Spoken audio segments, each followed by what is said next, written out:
myself Shweta, clinical instructor from RPMS Bastara Karnal. Last YouTube video हमने middle ear के parts को discuss किया था। नाउ आप क्लियरली ये स्ट्रक्चर इस डायग्राम में देख सकते हैं।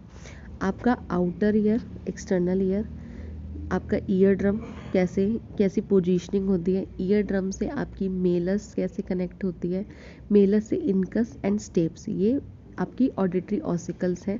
ये ऑडिटरी ऑसिकल्स और लास्ट में जाके ये स्टेप्स जो आपकी बोन होती है वो ओवल विंडो में कनेक्ट करती है। और ये इनका फंक्शन क्या होता है मिडल ईयर का, कि ये जो साउंड ईयर ड्रम्स ट्रांसमिट करता है उसे 10 टाइम्स एम्पलीफाई करके ओवल विंडो या इनर ईयर तक पहुंचाती हैं।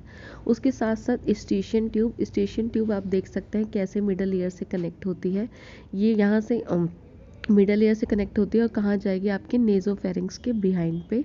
ये मेनली, वैसे ये ट्यूब ब्लॉक रहती है but mainly yawning, swallowing and chewing के टाइम पे ये ओपन होती है। इसका मेन काम क्या है, ये एयर प्रेशर को मेंटेन रखती है और जो हम hearing, clear and normal hearing में भी हेल्प करती है। बहुत बड़ा रोल है। अगर स्टेशन ट्यूब आपकी ब्लॉक हो जाती है, और समटाइम्स यू फील कि जब हमें कोल्ड होता है तो म्यूकस फिल्ड हो जाता है स्टेशन ट्यूब में, इसीलिए ईयर एक की कंप्लेंट्स हमें पेशेंट्स करते हैं।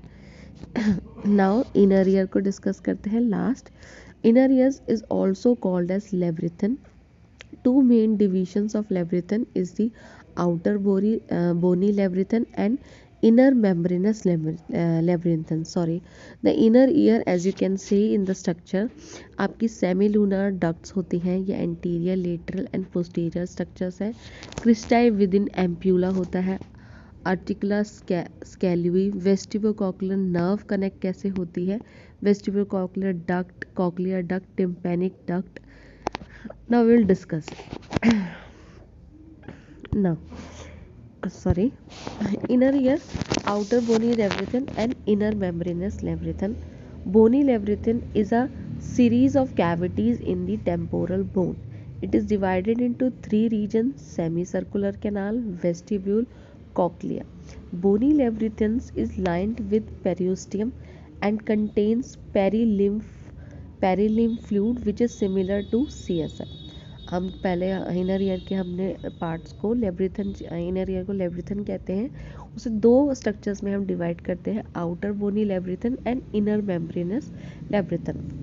आउटर बोनी लेब्रिथन एक सीरीज ऑफ कैविटीज़ होती हैं टेम्पोरल बोन में, और इसको हम डिवाइड करते हैं सेमी सर्कुलर कैनाल। इसमें इंक्लूड करते हैं हम semi circular canal, vestibule and cochlea.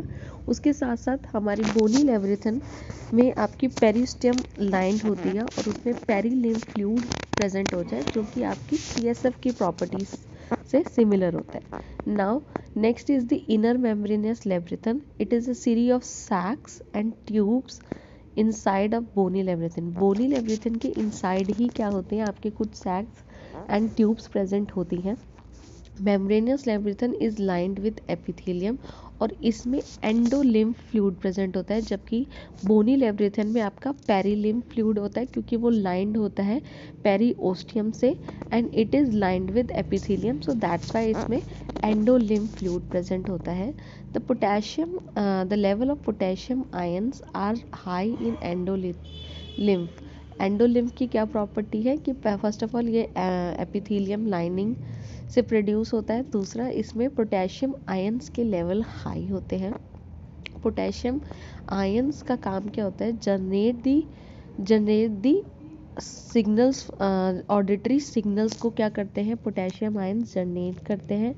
And membranes लेब्रिथन consist करता है दो सेक्स से, आर्टिकल एंड सैक्यूली, जबकि उसमें तीन पार्ट्स होते हैं, semi circular canal, vestibule and cochlea, और आपके इनर मेम्ब्रेनस लेब्रिथन में आर्टिकल एंड सैक्यूलिया होता है, जिनको हम नेक्स्ट यूट्यूब वीडियो में डिस्कस करेंगे। तब तक के लिए please like, share and subscribe to our YouTube channel RPIT Academics, and thank you so much for watching.